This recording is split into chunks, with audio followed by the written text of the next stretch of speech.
Good evening, gentlemen. Lawrence of Asia coming at you once again from Seoul, South Korea. And this evening, I want to be talking to you about the idea, the concept of going where you're treated best.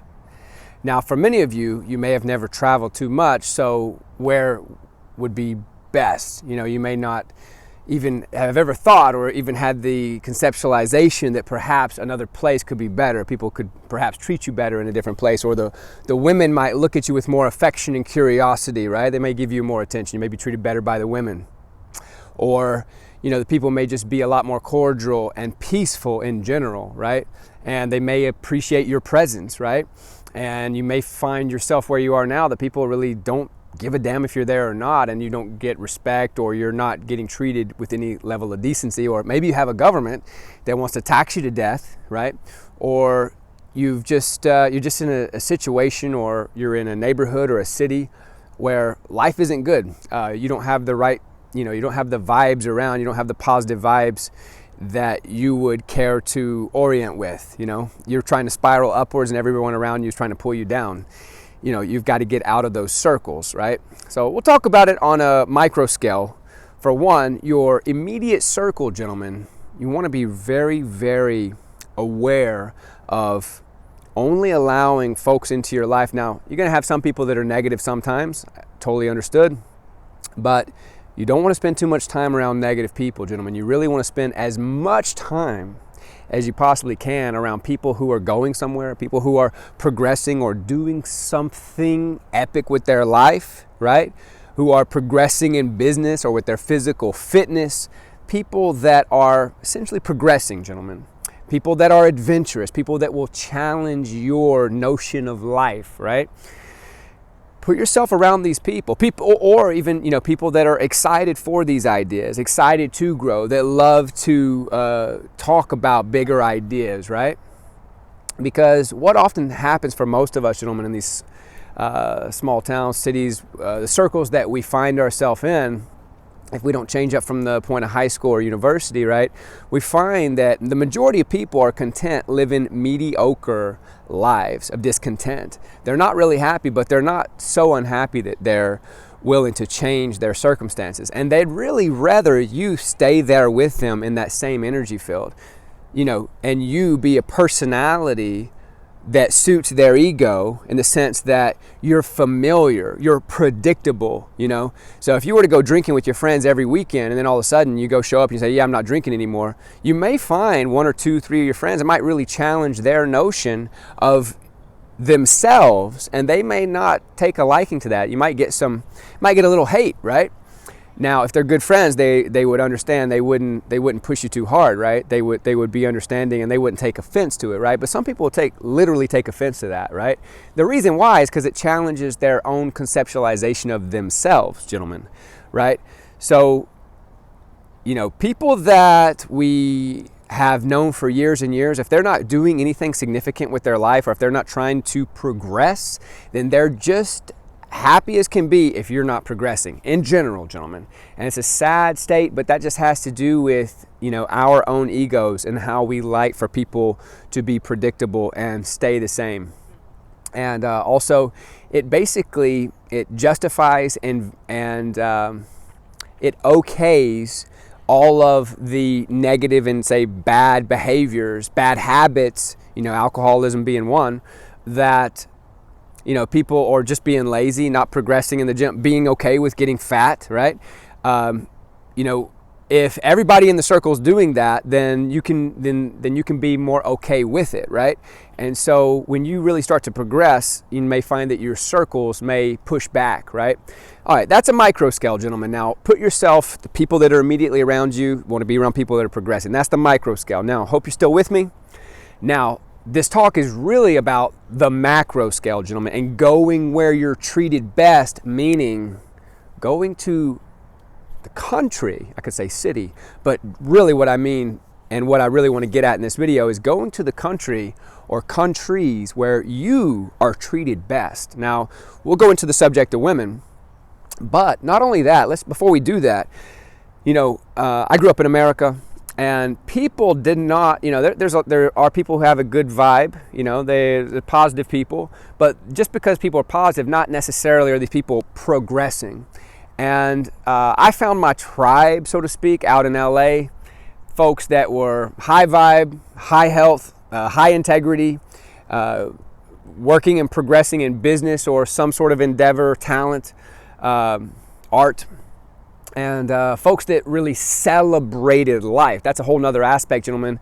If you can be around people that celebrate life truly, now there could be some alcohol involved in that, sure, but if you can be around people that truly celebrate life and truly see life as a grand gift, a grand miracle even, be around people that really, really are engaged with life and really do appreciate it to a high level, you'll find that you yourself will celebrate life. You'll live a more joyous life as well. Okay. So, going where you are treated best, gentlemen. By the way, I don't know if I told you, I'm here in Seoul, South Korea. We are set to depart. I'm going to be heading out of South Korea, which I'm really grateful for because it's not my favorite country here within Asia. Definitely not.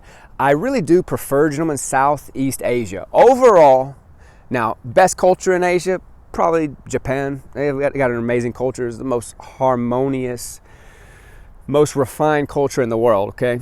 And I love the way that culture feels. But overall living quality and overall life quality, that goes to Southeast Asia. And then, I've traveled Europe, lived in the States, lived in Hawaii as well. Now, Hawaii is so damn good that I'm looking for a way to maybe live in Hawaii more long-term, and then Southeast Asia is a place that's more or less visited, right? But anyway, traveled a lot, gentlemen, 30 plus, 40 some odd countries. And I have to say that Southeast Asia affords you the highest quality of life, meaning that all your needs are met. You've got a place to stay. You've got a hotel or a guest house in which you stay, and you've got Wi-Fi, right? And you can eat out every single meal, right? And you can afford some alcohol, or you can rent your scooter for the month, or you can meet a girl, take her on a date or whatnot. You'll meet a lot of travelers as well from all over the world, which is really epic. That's how I met my girl. And, just allows for so much opportunity because the living cost is not so expensive. So the folks that you meet there, right, are oftentimes traveling, right? And they are more open to spontaneity. And me, gentlemen, I live a spontaneous life. So if I'm in a city, I'm trying to holler at a girl, right? Or, if I'm trying to plan something, right? And it's just so structured, I'm like, forget it.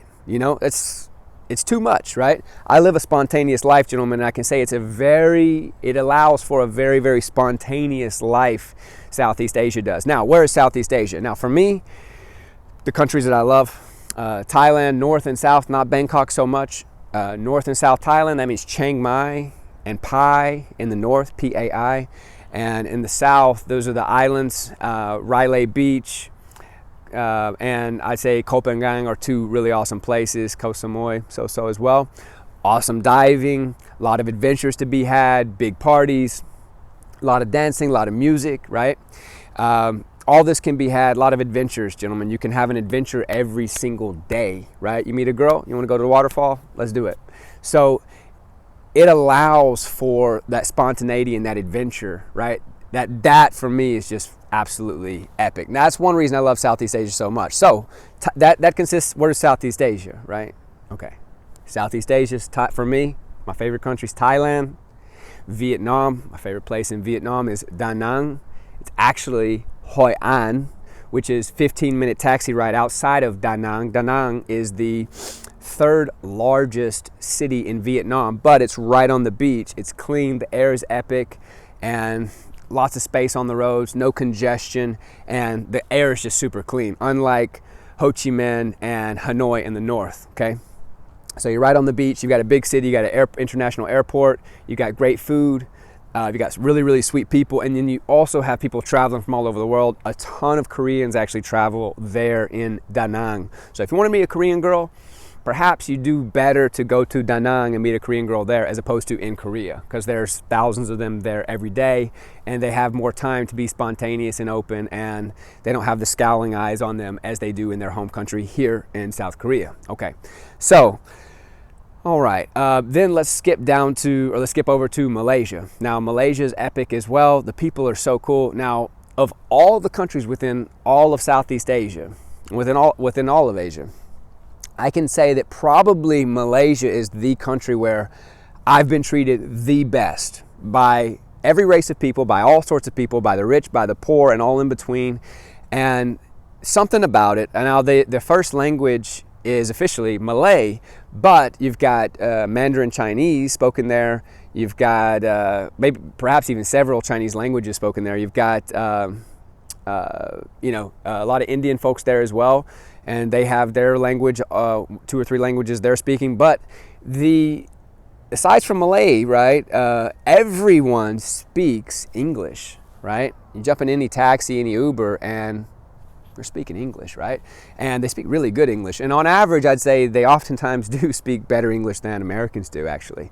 So you'll have no issue getting along and communicating. Cost of living is good. Now, Kuala Lumpur, I would say, is my favorite city within all of Southeast Asia, living-wise, as far as city goes, okay? Very nice life can be afforded there. Kind of a luxury city life can be afforded there for relatively affordable, $1,800, $2,000 a month. You can live really, really well. Rent-wise, if you rent on the long term, like at least 3 months, you can have like an crazy epic place. If it was in Manhattan, it'd be like 20 grand a month or more. Well, probably don't even have places this nice in Manhattan if I had to imagine. Maybe they do, but I've never seen them. For $600 a month, gentlemen, $700 a month, no problem. I mean, epic places with, 52 stories with the infinity pool on the rooftop, sauna, 24 hours, just epic, beautiful. Some of the most beautiful city life can be had there. Now, all right, Bali, Indonesia, gentlemen. Bali, Indonesia is probably my favorite place within Southeast Asia, and the reason why. A couple of reasons, but it's a mecca for health food. It's a little bit more pricey than, say, Chiang Mai, Thailand, in the north of Thailand.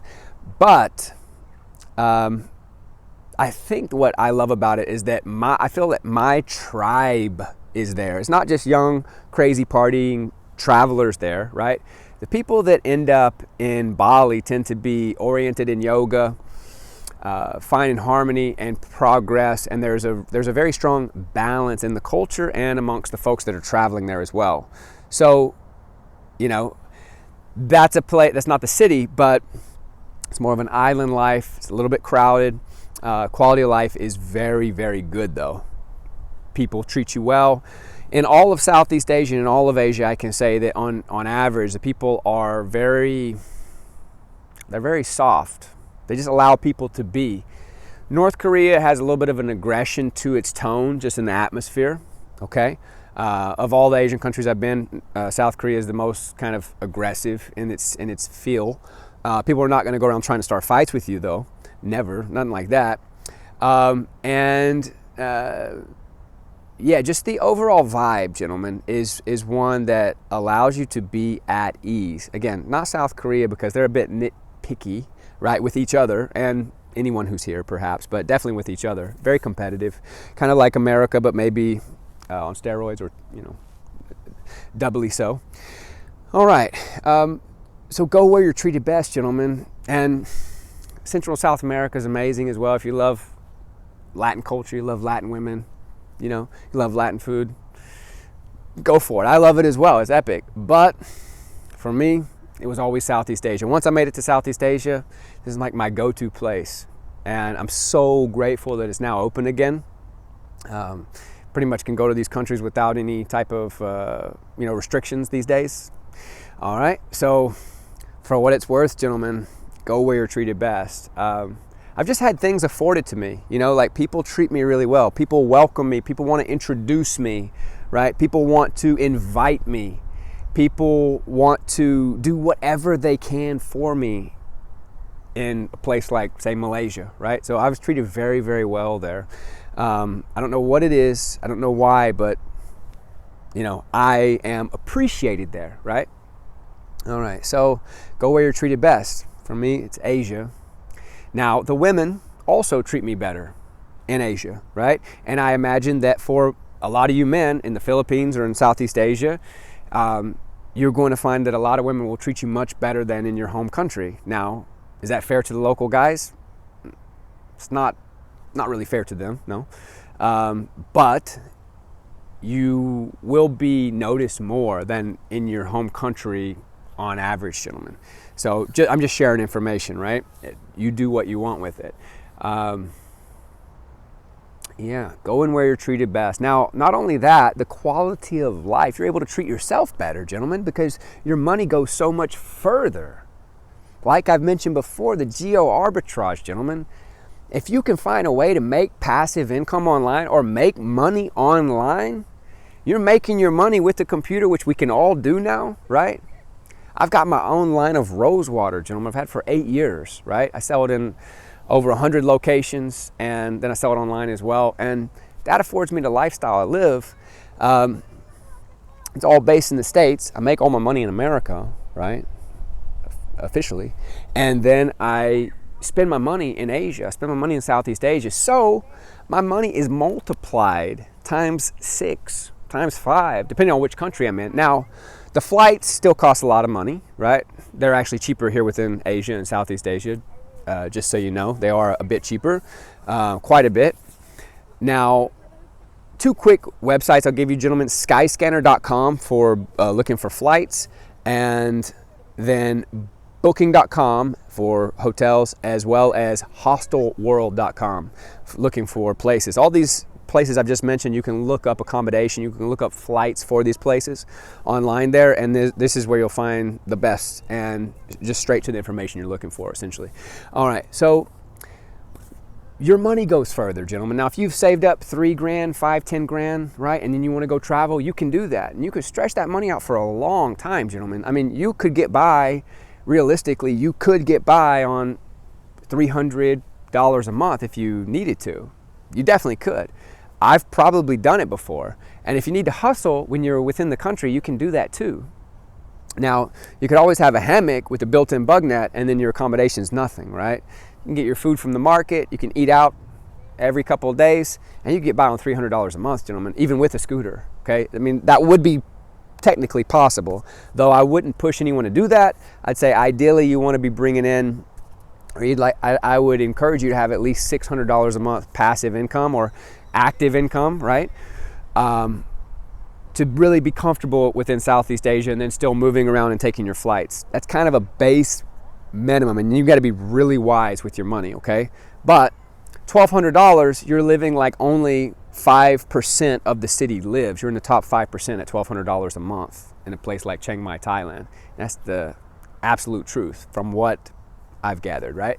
All right, so yeah, then at the same time, you still have tons of people from all around the world who are culminating there. People from all around the world go there. So it's like you're traveling the world even when you're there. Whereas like where I'm from in the States, even in LA, really anywhere within the States, you won't really meet people from all around the world. Not unless you're staying at a really hip hotel in Santa Monica or something like that. Then perhaps you may meet people from around the world. But it's effortless, gentlemen, in Southeast Asia. You're just gonna meet a ton of people. So go where you're treated best. It's Southeast Asia. Now, if you're into white girls, gentlemen, if you've made it this far, you might consider Eastern Europe. Eastern or Western? Let's see here. Eastern Europe, yes. You may consider Eastern Europe. Maybe Ukraine's not the country to go to now, but the surrounding countries, gentlemen, this area, there's a lot of women there that are, let's just say, they're more feminine. They appreciate a more traditional approach, gentlemen. And I think if you're a man of means, and I think if you're a man who's really serious about wanting a family and a relationship, I think that you yourself you'll want something like that, right? Now it's getting quite dark here. It's basically dark. Keep turning up the light, so I'm sorry for the pixelation here if you're still with me. Now, you yourself, right? At least I do. I want a traditional woman, a woman who wants to take care of me, take care of the family, right? And a woman who needs a man, or who can say she needs a man, right?